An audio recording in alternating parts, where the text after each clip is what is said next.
Wake up, wake up. Larry Krueger, Damon Bruce, brought to you by Sam's Chowder House. Kyle Shanahan and John Lynch are going to talk. What are they going to say? Big day in Ninerland. Let's go.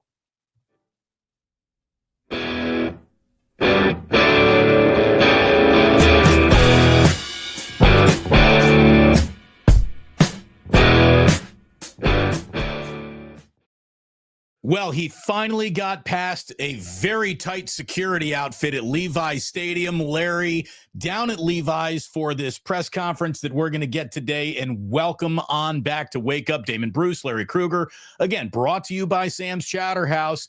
And to those of you who were waiting to watch this one live, I mean, if we've already put this in the canon, you're watching it later, doesn't matter. But sorry that we're a little bit late today because Larry got held up by security at Levi's on a day where he had to get down there for this now impromptu press conference about serious changes happening in that coach's room. Brian Snyder, we learned on Monday, was out as special teams coordinator. That came several months too late, but huzzah, it actually happened. And Nick Sorensen has been demoted, but whether or not he's out still remains to be seen. And Larry, I know you're going to ask questions that'll be danced around and ignored. What I would like to know is what the last 24 hours conversations around Nick Sorensen's job really sounded like. Because, you know, when they let Snyder go and didn't include Sorensen in that press release, I thought Sorensen was going to be back. But then obviously something has changed. And then either it was the coaching market opening around the NFL for defensive coordinator options. It was an interest they heard maybe expressed by Robert Saleh to return. Maybe it was, hey, you know what? We really like Nick and we want to retain him. And if we demote him, he's not going to sour grapes his way out of town. So maybe we can do that. I really want to know what happened over just the last 24 hours that has Sorensen out as defensive coordinator, but not necessarily out of the building. Well, I mean, Damon,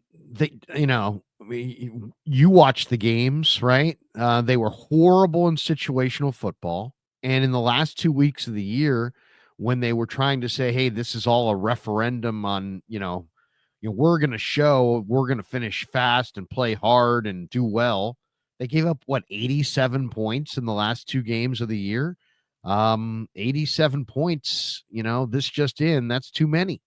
And so I think the fact that they were horrible on third down, horrible in the red zone, horrible on short yardage, all these elements of situational football, in a lot of ways, situational football is coaching. I mean, that's what coaching is. Teams that are well coached are good at situational football. Teams that are not well coached typically are not good at situational football. So, last year, I think they wanted to go internal. They because the Super Bowl was over, they got a late start. They didn't have the same size pool of candidates to choose from, and they did the best they could do by trying to serve multiple masters. They wanted to keep their front four. They wanted to keep Chris Kasarik. They wanted to have that internal continuity. They'd gone with an outsider the year before in Wilkes. It had not worked out. Bosa was a big fan of Sorensen, as was Warner, and they went with Warner. But now this year, Damon, the defense has regressed. I think the job was too big, for Nick, and there are many more better candidates out there, including Robert Saleh, who would be a fantastic fit and would immediately give this team instant credibility on that side of the ball. And they need to build it up personnel wise, but Robert Saleh, I think, would be a name that would move the needle. Well, and Josina Anderson is already reporting that he will essentially have a right of first refusal for the job, that the Niners are going to offer this job to Robert Saleh, who we know is going to be interviewing for the Jacksonville job. Did he do that yesterday or later today? There is another head coaching position apparently he's going to take an interview for. So if he were to interview for 2 head coaching positions, get neither, he certainly has a very good retreat point back to the 49ers. If I were Robert Saleh at that point, I'd tell Woody Johnson, those contracts are guaranteed. I'm going to go sit on a beach through another coaching cycle. I don't know if I'd want to go back to be the 49ers defensive coordinator if Saleh very much still considers himself head coaching material. So we'll see. It's all going to come out in the wash, and this wash is going to get done soon because carousel, coaching cycles spin quickly. Of course, the Raiders got into it, dead last by letting Antonio Pierce go as late into the cycle as humanly possible. That's just what the Raiders do. But this is the second time in 11 months that the 49ers are going to be changing defensive coordinator. It seems to happen almost annually, with success and failure being the catalyst for the change in a few different, situations. And, when you're in this press conference, if you're feeling like you're getting some real answers that matter, a question I would love you to ask is, is a new brand of defense coming in with a new defensive coordinator? Saleh feels like a re-embrace of a wide nine, but someone other than Saleh, I think, introduces other concepts. And that's something that Kyle's been reluctant to even discuss. It sounds like he's married to the wide nine, but in the last 24 hours, we've seen, at least through some insiders, saying, that the 49ers are, in no position to not consider everything based on the results that they just got from their plans. So one of the things that I was most wrong about this year, like, we can go back and we can check the tape of our, preseason wake-ups together, Larry, and I really thought that Brandon Staley, along with Sorensen, was going to introduce the idea of a little bit more of an accordion defense. Like, sometimes you'd be wide nine, sometimes you'd switch to 3-4, sometimes you'd switch to 5-2, sometimes it would just be more of a hybrid. I was totally wrong about that. That did not even come close to happening. And man, I wonder where Brandon Staley comes out in the wash in all of this too. Haven't even seen his name attached to a dismissal yet. Well, I'll say this. I mean, I definitely think that it's more in pro football. I mean, on offense, maybe it's a little bit about your scheme and your play calling, but on defense, it's more about how you play the scheme than how you scheme the play. You know what I mean? To me, it's not, the wide nine worked just fine, in the past. And I realize there are people that are saying, hey, go to a 3-4. A lot of the top defenses in the league are a 3-4. But, really, to me, it's more about a regression of the personnel. And it doesn't matter if you play the 3-4, if you play a 4-3. The real problem is that you don't have enough players. And this is a defense that recorded 28 takeaways last year. That was fourth in the NFL. And this year, they only forced 17 turnovers. That was the sixth fewest in the league. I mean, that's a dramatic, to go from fourth in the league to sixth worst, basically, in a 32-team league is not, it's a dramatic drop. This defense used to be really, really good against the run, and they've given up 140 or more rushing yards in each of the final four games to finish this year. So they couldn't stop the run. They didn't take the ball away. That's a big part of it. So, now we're going to see, the different options as far as candidates. Some people have thrown out Jeff Ulbricht's name. He was recently the Jets interim head coach. He obviously played for the Niners. There's Robert Saleh, who was the Niners D coordinator from 2017. I mean, they wanted to talk to Ulbricht, but Saleh and the Jets wouldn't let them get that interview. Right. But I mean, if you could have Saleh, if the choice were Saleh or Ulbricht, you'd probably go with Saleh. Now, Saleh was fired by the Jets October 8th. And he's been coaching with the Packers, helping them out ever since. And then Indianapolis parted ways with Gus Bradley. Bradley runs this system if they want to stay with this system. I think he's a very real candidate, Larry. I think he's a very real candidate for this job. Yeah, I mean, Gus Bradley's got pelts on the wall. He's a very good coach. I've always been a big fan of Gus Bradley. I think he's a really good football coach. Now, he's taken some jobs I don't think were great jobs. Jacksonville comes into mind, but I mean, I think he knows defensive personnel. I think his defenses play hard. I think they're smart. I get the sense, though, that because they haven't announced a Sorensen firing, or I guess they did yesterday, but is from the defensive coordinator position, there's that talk that maybe they would hire him as the special teams coordinator. He was 3 years a special teams coach for Seattle, 2013, 14, and 15, and he was the special teams coordinator for Jacksonville in 2021. So maybe they'll go Sorensen and they'll switch his role over to special teams. If not, you're looking for a special teams coach and a defensive coordinator. And it'll be interesting to see if there are any other announcements today, either about contracts or retirements. You know, uh, different perspective on why they lost this year. You think you're getting a full State of the Union today? Well, I mean, usually I think we'll get some glimpse into, hey, we've watched our film, we got a pretty good idea, we need to upgrade this and that. I mean, usually they'll divulge something about what they didn't like, about some theme. Now, whether I'm not saying it's a coverall or an excuse, but there'll be some theme to the proceedings today. It won't just be like, hey, everything you already know. There'll be new ground plowed. I'm pretty sure of it today. By the way, there's so much that people take away from professional sports and they try to apply it to their life, and it really doesn't. Professional sports operates on a level that real life doesn't really operate on. You can get away with murder in professional sports if you're good at what you do. I guess you can in business as well, and many times. But really, there's not too many lessons we can learn from pro athletes and apply them to our lives and get the same results. But there is a lesson in here I think that everyone could use, and it's why Nick Sorensen has a pulse still down in Santa Clara. Be liked in your life. Be liked. Be likable. Make friends. Have allies. Nick Sorensen coached his way to a pink slip. And the fact that he does not have one means that he is a very liked entity in that, franchise. I mean, they don't want him as defensive coordinator, but they think that he's kosher enough to accept a demotion with grace and maybe stick around in some coaching capacity, if not special teams coordinator. That's very much a testament to what they think of Nick Sorensen as a dude, as a person that they want to be around. Because it's really easy to fire someone you don't like. Obviously, it's harder to do that when you do. Well, I mean, it's just like anything else. I mean, there have been guys who were great coordinators, but they weren't great head coaches. Yep. There were guys who were great position coaches, but they weren't great coordinators. So it all makes sense. Not every job's the same.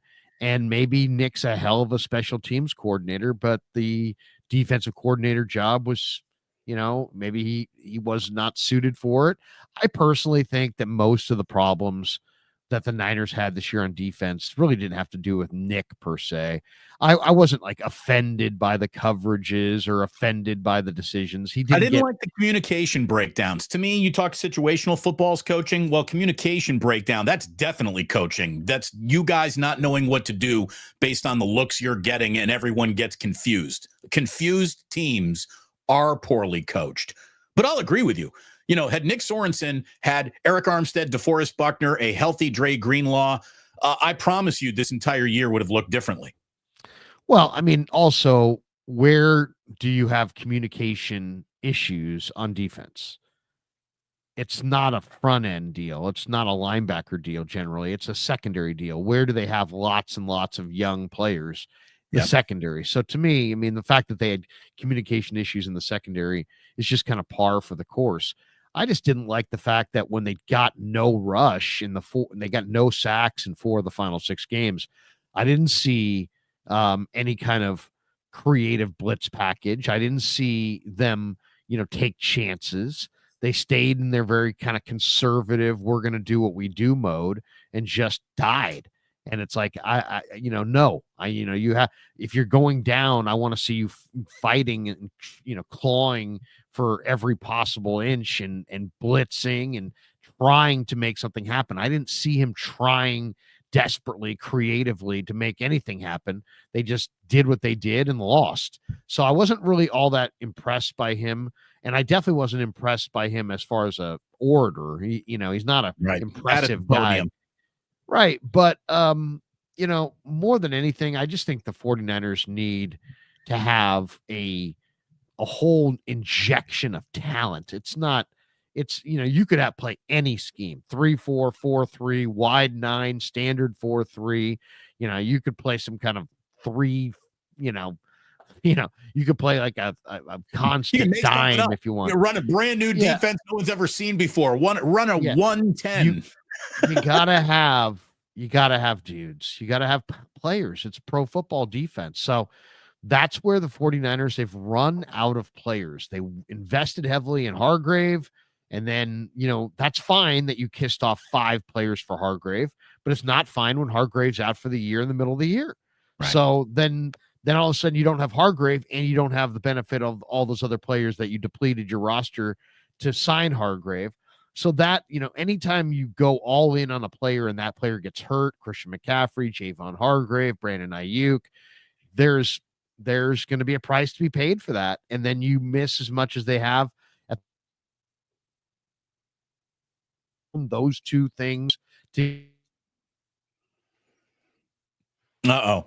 Larry, it sounds like we're losing a connection with you right now. So you just sped up.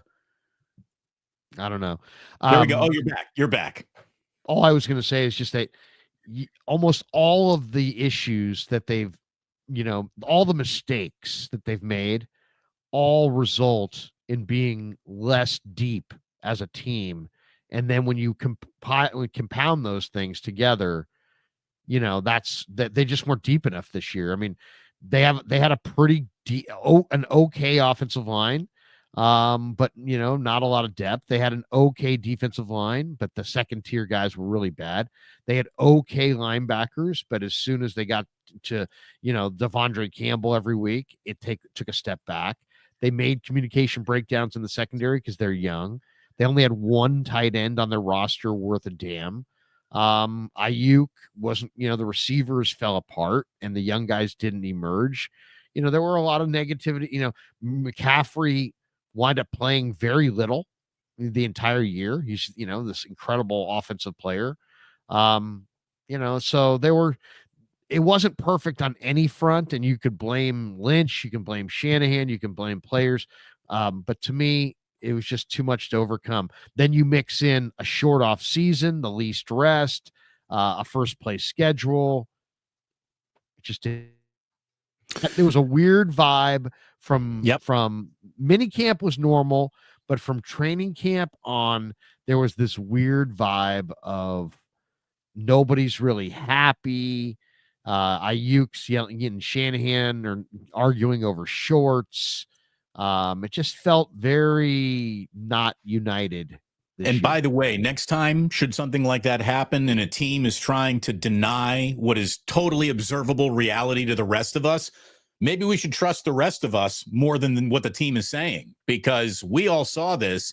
And then after the fact, they've admitted it, that we were right. I mean, the fact that they remained with Brian Schneider as long as they did is offensive to competitive football. It really is. It's offensive to a team that's trying to compete. Players get cut for much less. Players get cut before they're the worst in football. And, Brian Schneider was allowed to exist in a universe where his unit was far and away the worst in football. And I think that trickles into the bad vibes. And, it's a little hypocritical to demand excellence from everyone, except anyone on special teams. You can be the biggest group of fuck-ups in football and nothing is going to happen. That to me is where this season lost a lot of steam and credibility. It's weird though. It's all tied together because, like, for example, if the offense were totally cooking, then yeah, maybe you could be like, Sorensen's garbage, get him out of here. Or if the offense and defense were really awesome and that special teams was the one weakness, you could have said, get Schneider out of here, upgrade. But I think Shanahan kind of knows from doing this for a while that if you get rid of your special teams coach, the perception is you're saying, hey, it wasn't me, it was him. It wasn't the defense, it was the special teams. So I feel like almost, if the offense had been really going better, maybe he runs those guys out. But because the offense wasn't going great, it's like he kind of knows the perception is going to be like, well, hey, you guys are scoring 12 points against the Rams or whatever. You're hardly rolling. Um, I hear you. I do. I hear you. I'm not going to point at you when you can be Right. like, hey, it's you. Right. I guess I hear what you're saying, but I'm also going to just go right to this is the NFL, and everyone's feelings can go fuck themselves. I don't care whose feelings are hurt on the way to playing better brand of football. I really don't. And sometimes you got to step on some feelings and egos in order to get, again, this locker room needed to be shook up this year, and Shanahan didn't grab it by its lapels and shake it. Not once, it doesn't seem. I mean, I'll disagree there, but here's what I'm disagreeing with. Not that the locker room didn't need to be shook up, but it's like shaking up a room that doesn't have enough talent in it won't bring more talent into the room. So I know what you're saying. If I felt, and there are teams that there are teams that go half speed. If there were teams half speeding it and dogging it this year, I'm totally with you. Yeah. But I didn't necessarily see that. What I just saw was just not very good. I mean, they're just not very good. I mean, I agree with you. Winters is fast. He's just not great. Devondre Campbell is not great. I like Jordan Elliott. He tries hard. He's not great. He had to start. I mean, they've had a lot of guys, and then Fred Warner said it too, Damon. He said there's an awful lot of my bad this year, my bad. And to me, that's kind of like, it's like, that's usually when you're not good enough, that's what you say. By the way, it's never bad down at Sam's Chowder House. Never for a minute, not for a moment. Get yourself down to Sam's Chowder House. We thank them for being an incredible sponsor of this show, and you will thank us for telling you to get yourself down to Sam's Chowder House for the lobster roll, the paella, the cioppino. It is undefeated. Nobody at Sam's is getting demoted. Nobody. That's how on point all of their units were this year. A question from Kevin. And Kevin, I'm not bringing this up to pick on you at all, but it's a legitimate question. He says, why would anyone ever want this defensive coordinator job? You're basically only hired for a year, then scapegoated for Kyle when things go wrong and can't be implemented into your own system. Okay, I understand it's really easy to look at it all negatively right now. Let's think about this from more than just the vacuum of one season. Kyle Shanahan has taken a couple of 100,000-aires and turned them into multimillionaires. And that's why you want this job. Robert Saleh, through the springboard of being the 49ers defensive coordinator, became a multimillionaire and has secured generational wealth for his family. DeMeco Ryans, exact same thing. Working for Kyle Shanahan is one of the best springboards to one of the most exclusive clubs in the world, NFL head coaches. Only 32 dudes get to ever enter that club at any one time. And Shanahan is responsible for 3 of them. 3. Mike McDaniel, Saleh, and DeMeco. So there are a lot of reasons to come and catch Kyle Shanahan's blame if that's all you think the job entails. It can really pay off. So that's why, Kevin, more than anything else. Being a defensive coordinator for the 49ers is a great job. It's a great job. And the reward can be immense. Yeah, I mean, it's proven that you can surf this job to another job. But, these jobs change as the players change. You're only as good as your players, So this job was a better job 3 years ago when they had drafted better. And this job will be a better job if you can draft better. There's some interesting names out there. Now, Robert Saleh is one of them, and that's a definitely interesting name. But like Lou Anarumo is an interesting name from the Bengals. I mean, the Bengals did a nice job against Mahomes and Andy Reid in the playoffs. I mean, a lot of that's Joe Burrow, but it was also some of the defensive efforts that Anarumo's defense did. And Anarumo's a veteran. That's the one thing I would like to see is like, give me somebody who's done it before. That's why I like Gus Bradley. I really do. Yeah. Gus Bradley. I mean, all these guys. 12 years as a defensive coordinator, 4 years as Jacksonville's head coach, familiar with the NFC West. I like Gus Bradley. Like you said, you got to be in the right situation. Bad situation in Indianapolis this year. Bad situation in Jacksonville for him. I'll tell you the names I'm not interested in all. Like, I don't want any reclamation projects for Dennis Allen, who is a fucking loser. Dennis Allen's a loser. Okay, I'll meet you there. I don't love that. I'll tell you what I don't love. I don't love Brandon Staley. Oh no, yeah, no. Brandon's got to go. He is not the answer. No Brandon Staley. No Brandon Staley. Look what happened to the Chargers defense this year after Brandon Staley left.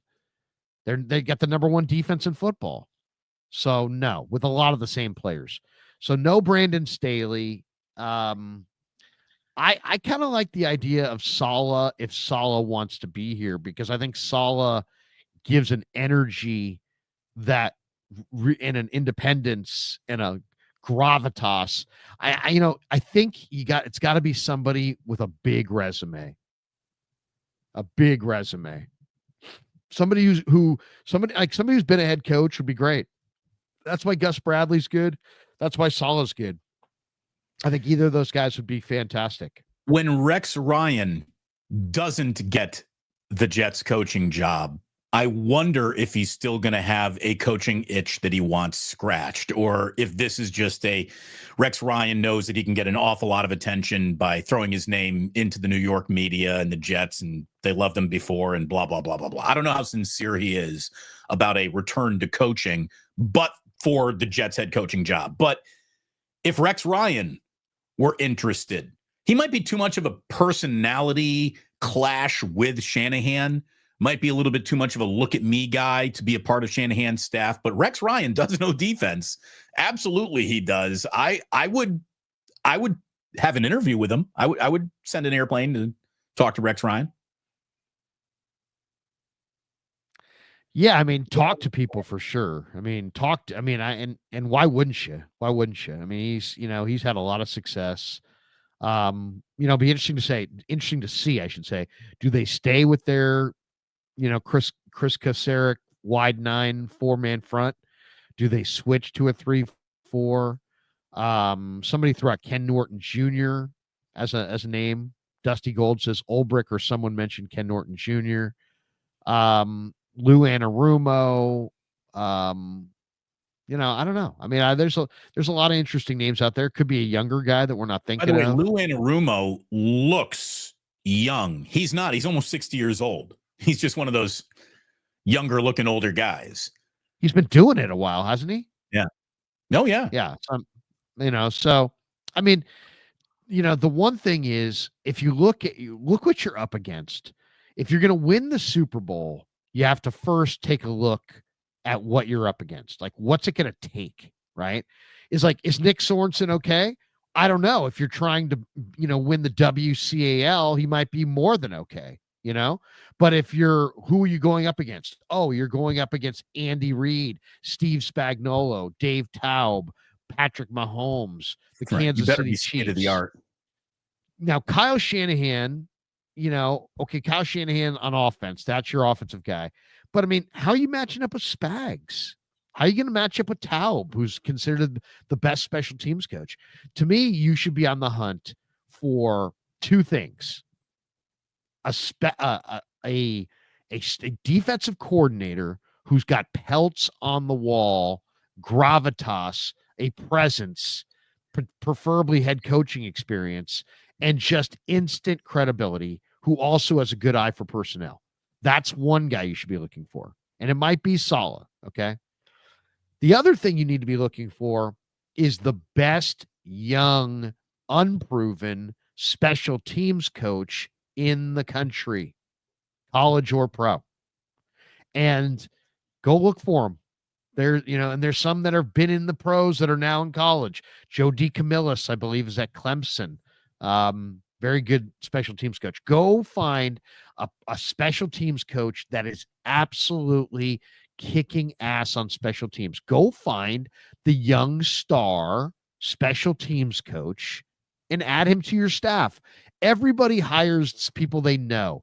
Go outside of your circle and go find the best, most high energy, successful young special teams coach in the game and bring him in.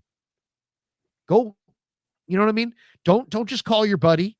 Don't just have, oh, I knew him in Atlanta. That's too narrow of a scope. Go do your homework on who the best special teams coaches are and go get one. Because you've tried the retread route. You went from Hightower to Schneider. Schneider was good in Seattle. He was good in Seattle for 12 years, but he wasn't good here. Then you invested in special teams. You had a 3rd round kicker, a 4th round punter. You signed 3 or 4 free agents, all designed. Ray McLeod, George Odom, guys who were special teamers at their core. It didn't work, right? So now what do?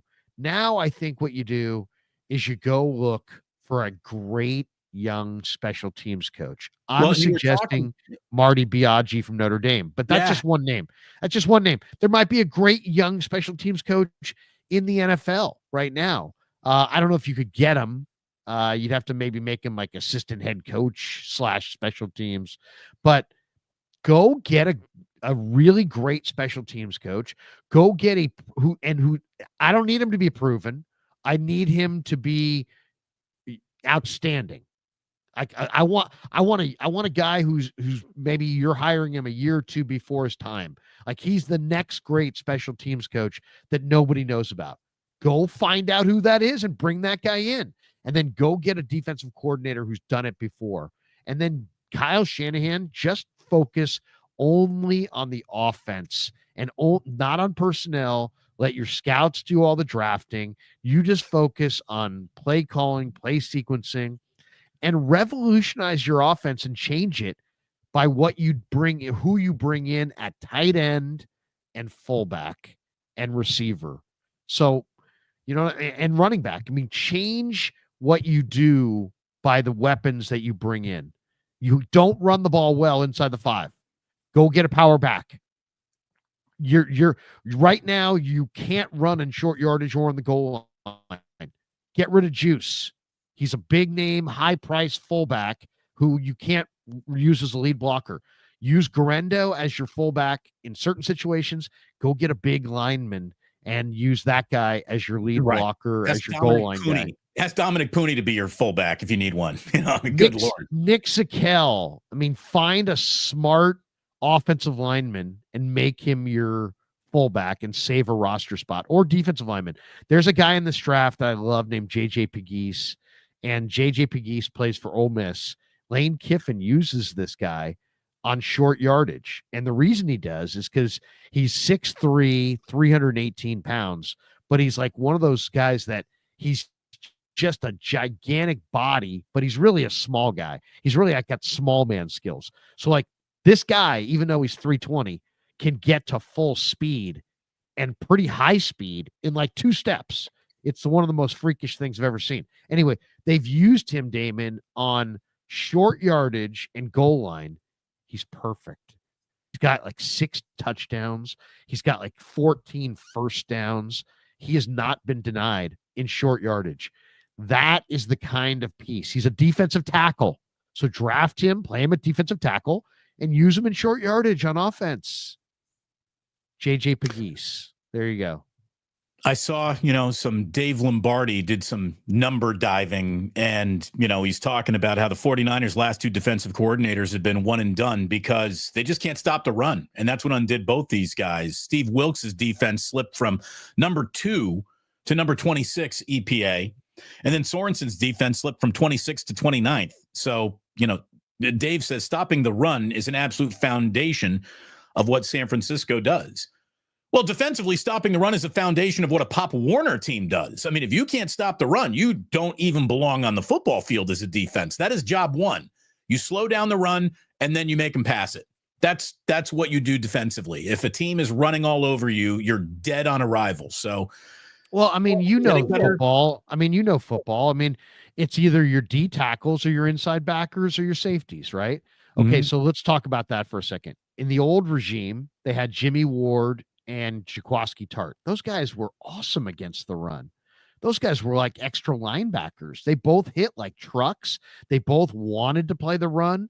They both came firing up against the run. So when they had those two guys, they never got any interceptions. And you know what? Yeah, you gave up a little in your secondary against the pass, but you were willing to do it because they were sledgehammers. They were sledgehammers against the run, but they wouldn't catch an interception. So you got no interceptions, but you were great against the run. Okay. That was your secondary. Then last year, they were not good against the run because they didn't have an interior player who could anchor at all. So they had Greenlaw and Warner, but they weren't stopping the run up front with their defensive tackles at all, except for Armstead. And then when Armstead got hurt, it was a noticeable drop off. So this year they drafted Evan Anderson. So now actually Anderson was actually really strong against the run at the point from that nose guard interior defensive tackle position. But this year they didn't have Greenlaw.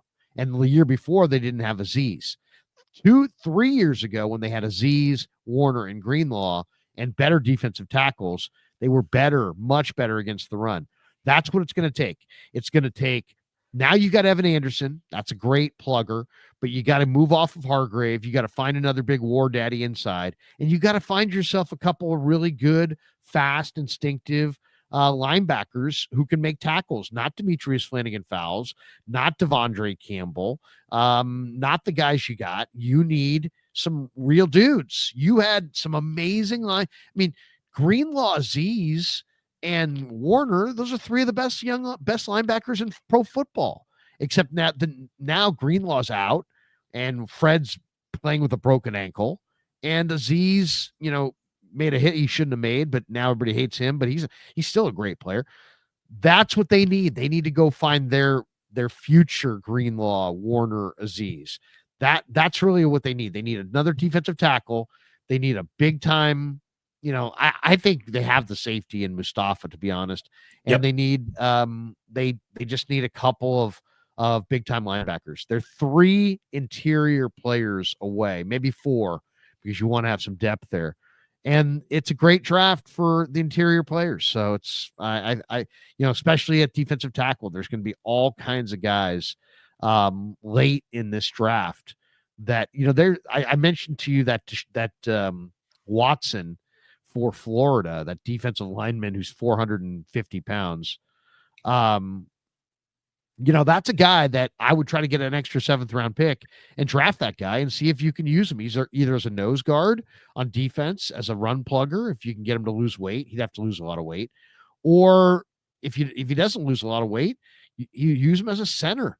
My God, could you imagine that guy trying to run behind some 450-pound center? I mean, that's if he can move. 450 sounds like you've eaten yourself out of the league. I mean, there's such a thing as you're too big. That is too big, probably. He is too big. Look, Larry, I know that you got an 11 a.m. presser that you've got to walk to, down a hallway to get to.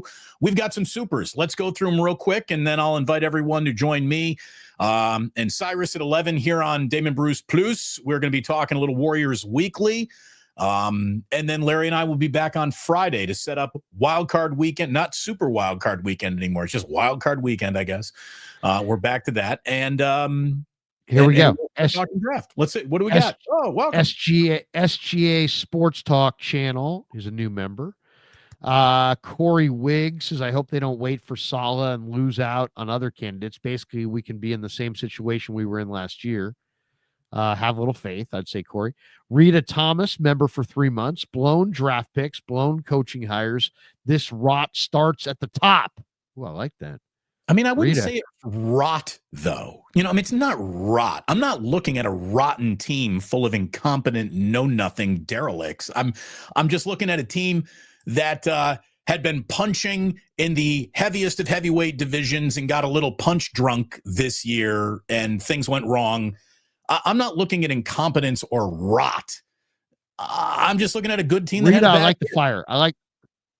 Rita's pissed. The fire. I it. like the anger. Rita's pissed, and I'm all here for it.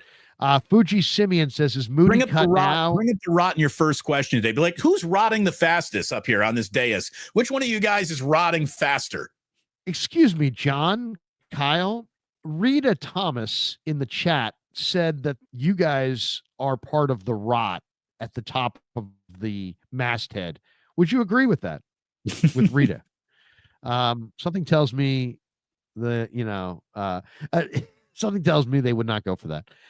Fuji What if Simeon they were says, like, is you know Moody what? cut She's now? right. We're bringing in Rita to be a draft consultant. Rita Thomas, come on down. Fuji Simeon says, is Moody cut now or does he compete at camp? Oh, come on. I mean, just it's time to walk away. Put him out of his misery. Rita Thomas, 49ers announced that all Jake Moody jerseys will be shredded and airdropped over Arrowhead Stadium. Thomas from Stockton. Not really sure why that would be done, but thank you. Okay. Mike 824, just need to fire Staley and cut Moody. All right. It's like people we're taking the, you know what? Do we have new cabinets? No. Do we have new granite countertops? No. Do we have new appliances in the garage waiting to be put in? No. But do we have sledgehammers and people ready to knock everything out? Yes. Yes, we do. We are demolishing the Niner kitchen this morning. All right. That's what it feels like. We got this one from Fuji. Larry Damon, thoughts on the Verlander signing? Kate Upton still got a very good ERA. I like it. I knew you were going there. I would say I'll go from more of a baseball perspective than Kate Upton, since once again, all these people talking about Kate Upton. Are you going out with her? No. Am I going out with her? No. Why the hell do we care? You know, yeah, she's nice to look at. She's a lot more entertaining than the Giants are for the most part. Just looking at her, if I got to look at something. Okay, I mean, it's like, here's the thing, though. How excited do you? I like the Verlander signing. I think Verlander, last cup of coffee in a big ballpark like that. Sure, I bet you Verlander's got an ERA under 4.5 all year and ends up leading the Giants in quality starts. I love it because of, Hayden Birdsong and Kyle Harrison and Carson Whisenhunt and some of the young arms that the Giants have. Now you got a guy there who's just, such an unbelievable resource. And to be honest, Corbin Burns was going to cost so much. I'd rather go for a guy like this. And I hope they put Hicks back in the bullpen, because I think Hicks in the 8th inning would be absolutely amazing. And I'd like to see them go spend some money on like the polar bear. Bring in a guy like Pete Alonso, and now, maybe add 1 or 2 more pitchers, 1 outfielder. I think you're good to go. I think they can compete. I don't think they're going to beat the Dodgers, but I think they can compete. All right, let's go to this one here. We've got boxing fan ×4. Kyle needs an experienced veteran assistant head coach. I agree. By the way, you see that Bill Belichick might be regretting taking that North Carolina job, and I guess some NFL teams might give him a call to see how really committed he is to going and coaching in college. So they should. They should. He's a pro coach.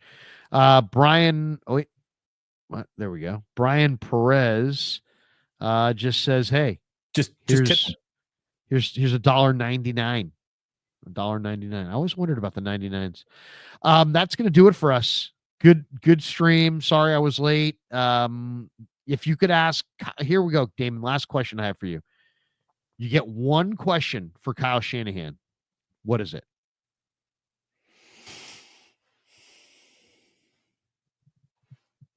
Why did it take so long to make changes when it seemed so obvious change was needed all year long? My one question for Kyle Shanahan would be,